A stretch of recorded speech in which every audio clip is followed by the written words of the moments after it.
So, a few weeks ago, you're doing your plastering course. What's going on with the plastering course? I've finished my plastering course this Thursday, officially. How did it go? Passed. Not only did I pass on my City and Guilds, I got a distinction. Oh, hello. So I'm chuffed a bit. Oh my God, did you have to do that? So you sat the exam while you did? Yeah, so it's a 2-day assessment. Yeah, full day. Right. To get everything done, did it.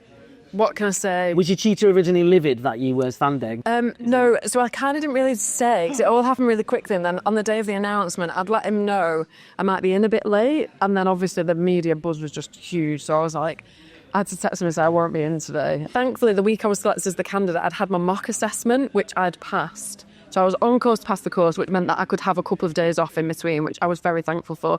Big shout out to Mark for having my back. Is it surreal because, you know, all of a sudden you're in this whirlwind, you're not only your dogs are in the media. But is that, how do you find that pressure? Because it's a lot to suddenly just be thrown into that, especially if you maybe weren't, planning for that to happen. I think this is the thing, and this is really different, certainly between us and Reform.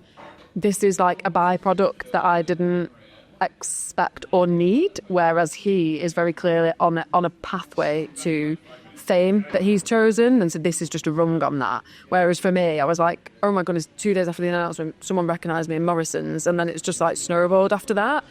But I mean, obviously there's a downside to a lot of it in that it's a lot of the abuse, a lot of the lies that's out there. And it's just really unnecessary, because I just think we should be able to have politics that's just based on holding each other to account for stuff without like ripping shreds out of like my personal life that is just everywhere now. And I don't think that's necessary.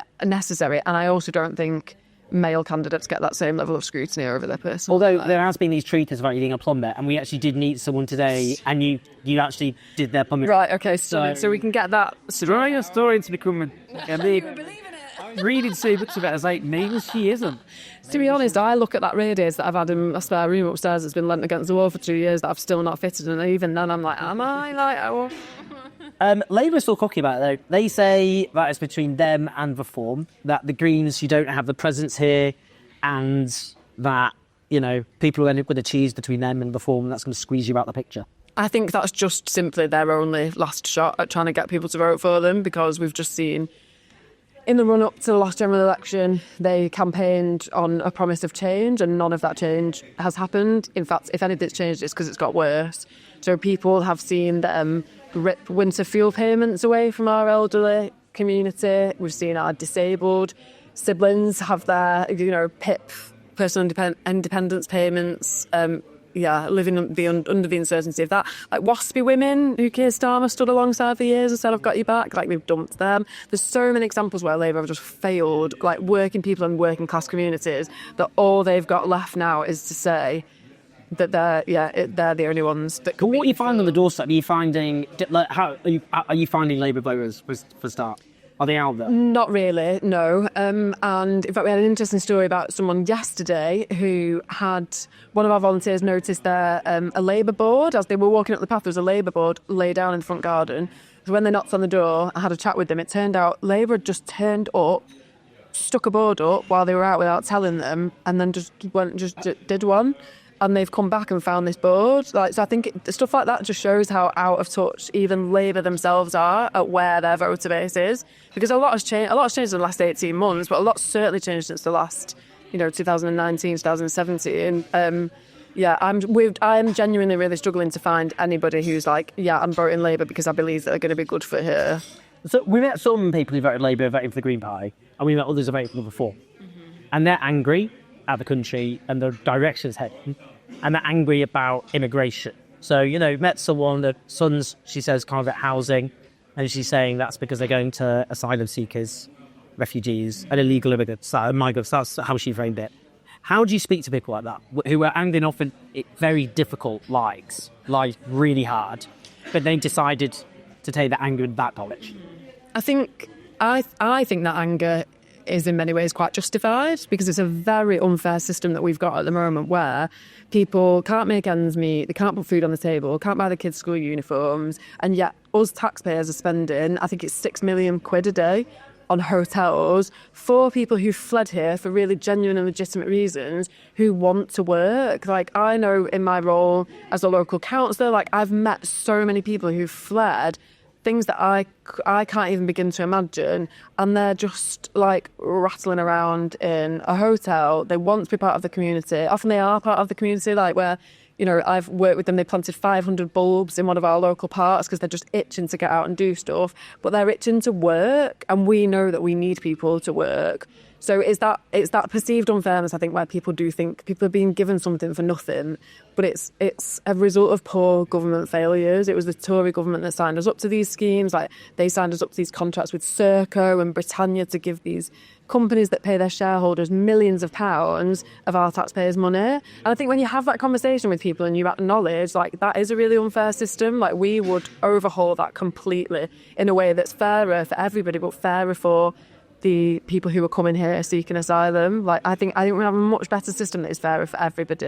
And so, yeah, I think acknowledging why people are upset because there's so much injustice in society is the way that people understand, like, we are after the same things here. Some people have just given up, though, which some voters, well, they're not voters anymore, they're non-voters, and they just think they're fed up with all politicians. They think they're liars, they're in it for themselves. How do you speak to people like that? Again, I understand it. A lot of my friends don't vote, have never voted, or are saying they won't vote again. And it's up to us to earn that trust back, but earning trust does take time. But I always think, if we imagine what would happen if every single person in this constituency who was registered to vote went out and voted, the political system would change overnight, because suddenly these parties that rely on people not voting would have to start thinking, these people are watching us, we've got to start listening to them. There's this story which we keep hearing a lot about, which is this is a constituency with two very different hearts. So you've got kind of Gorton, which is younger and more mixed, and that's where the Greens are doing really well. And then you've got Denton, which is older and less diverse, where that's reform land. What do you think about that? I've not seen that myself, and I must admit from the beginning when Reform was saying that, and there was this focus, I deep down I knew that we couldn't make that assumption, like, because you can't homogenise like one entire group of people and assume they're going to vote one way or another. And I think we're starting to prove that now, because we have got support in Denton. We've got people, we're out having conversations with people every day, and people are really open to voting Green. And I think it's that thing that Reform tend to do, where they assume that white working class communities like all think and act, one, in the same way, but two, that we don't care about each other. And I think they've really, really underestimated how much people actually do care about having a better place for everyone to live. One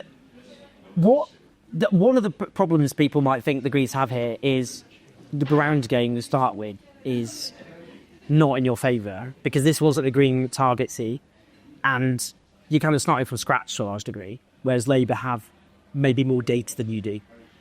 So is that a problem you found? Because the only way you can win is by talking to enough people. Because otherwise people won't think of the Greens as a viable alternative to stop reform and also to believe in. So how have you managed to deal with that? So I think we know from the stories that actually a lot of Labour's data is old, because they've just become complacent. Like, they've not been out listening to people here. So is having old, incorrect data actually any better than sort of starting from scratch? And I don't know that we are really starting from scratch when our national profile is a lot bigger now, and people are seeing the work that our 4 Green MPs have done in Parliament, and we are a really legitimate and credible choice. And I think we can show. I mean, yesterday we knocked on 10,000 doors in one single day. How many doors are there roughly? They're probably like 40,000 on, yeah. So in what, they're quarter of the doors? Yeah. Because we're just getting 400 or 500 people turning up in the park, because people just really care about offering like a hopeful and positive choice to people. And people are really willing to have those conversations. Like, we all know what it feels like to be ignored by politics, and all of our volunteers are turning up saying, like, we'll listen to people, we'll go out and knock on doors and we'll listen. And that's what Labour can't get their heads around. Like, they can't compete with that, because they're struggling to get activists, they're struggling to get people who will campaign wearing a Labour rosette, because they've just let people down so badly. If you get elected, how would you do things differently? I think a Green MP, someone like me, a working class woman, a plumber, I've got a trade. I'm not from the same background that a lot of the people in Parliament are. That in itself, like a minute after those results are declared, that will change politics like that. And it will show that change is possible, that our vote is powerful. Like, yeah, we have slightly, broken democracy in terms of how votes are counted, but our votes still mean something. And it would just send a message to the elite and the establishment that change is coming, like we are going to get a seat at the table. And then I think in a more practical way, like it's about earning trust from people. Like I know as an MP here, like that is what I will do. I will be the Green that doesn't expect people to come to me when I know that people don't trust politicians. Like on day one, I will go out there, throw our doors open, we'll have people come in, sit down, we will listen. Not just about me listening, it's about then going back to Parliament and shouting and screaming until people start to actually hear what we're saying. And that covers so many different things like the people are telling us now. Cost of living is too expensive. People can't, even dream about going on a holiday when they can't think about whether or not they're going to feed their kids. Like we want to bring people's energy bills down. We want to stop the slow privatisation of the NHS. There's so many things that we as Greens could do that other political parties aren't touching. If you win, what do you think happens to Keir Starmer? And what do you think happens to Labour, not least in, I guess, urban Britain, urban England? I think they will have no choice but to start listening to people, and they're not doing it at the minute because they've not been taught a lesson. And I don't want people to think that they've just got to vote for us as a protest vote, because I know I will work my absolute bum off to deliver what people here need. But it also does mean that they are going to have to start listening. Like the Labour Party that has become what they are now is not what they once were. And I think they won't learn until they have this shock underneath them that will make them turn. Will Keir Starmer go? I think so. I mean, he should have gone a long time ago. He should have gone when he said that Israel could turn off water to people in Gaza. There's so many different points he should have gone, but he's somehow managed to cling on. And this will be him done, I think. If reform wins, what does that mean? I think it's really worrying. I think it's worrying for anyone from a marginalised background and anyone at all who values what it means to be British, which is looking after each other and caring about one another. I think it will send a really worrying message about what democracy means, because they've spent so long sort of spreading a lot of misinformation about me. I think that is also a really bad path for us to go down, where people are thinking they're voting for something and they're not being told the truth. And I always say, and I have said constantly, like, I expect to be held accountable for things I do and say. Like, I that is absolutely part of what I do. It's part of what I've done as a councillor for the last 3 years, like that. We should all be at that level. But I don't want this election to carry on setting the path for things to be fought on misinformation. I think that's really alarming, and we should all really, really pay attention to that. Why is it important to have people from working class backgrounds represented in Parliament? What change do that make? We're resilient. We're a class of people who's had to work hard, get our hands dirty, whatever job that is. We have got like the best work ethic, but often that's because we've had to sort of try and prove ourselves or keep our head above the water. But I think more than that, it just shows that the people who keep the country going are the ones who should get a say in how it's run. Because there's not a lot of systems where we just should accept that that's the best model, that it works. Like, I think we've seen from politics over decades, but certainly the last few years, whether that was during COVID or whatever, that people who are so out of touch from how the rest of us are living their lives, making decisions for us isn't working. They're failing us. And I know, again, me being elected as an MP into Parliament will just set the path for other working class people to get their foot in the door. And I always say, I will get my foot in the door and I will hold it open for everyone else to come through with me. I mean, a lot of people do see the Greens, don't they, as kind of sandal wearing, easily eating, knit your own jumper. I'm not one to speak, but like bits of muesli stuck in their big woolly jumpers. I think obviously that is a stereotype. And also I'm like, there's nothing wrong with much of that. If that's how you want to live your life, like, that is absolutely fine with me. But we are a really diverse party, and I think we're reaching the point now where we know that this will change everything, because I think some of the problem is a lot of us don't get into politics because we feel it's not a space where we belong. And this is what this means, to be able to say this field, this area of life that we've always been excluded from is the bit where we're able to come in and make a difference. A lot of Muslim voters feel that the Labour Party took them for granted. They were just voting fodder. How can the Greens prove that they're not just going to do the same thing? Again, it's earning trust. Like, I don't expect anyone to trust me for the rest of their life based on what happens over the next 2 weeks. I know that hard work starts from the day that I'm elected.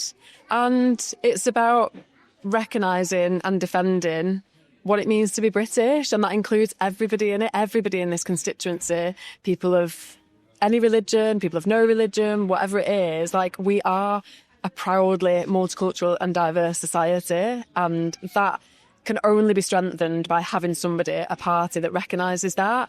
But yeah, it is about earning trust, and it's recognising that people have been taken for granted in a way that we won't let happen again.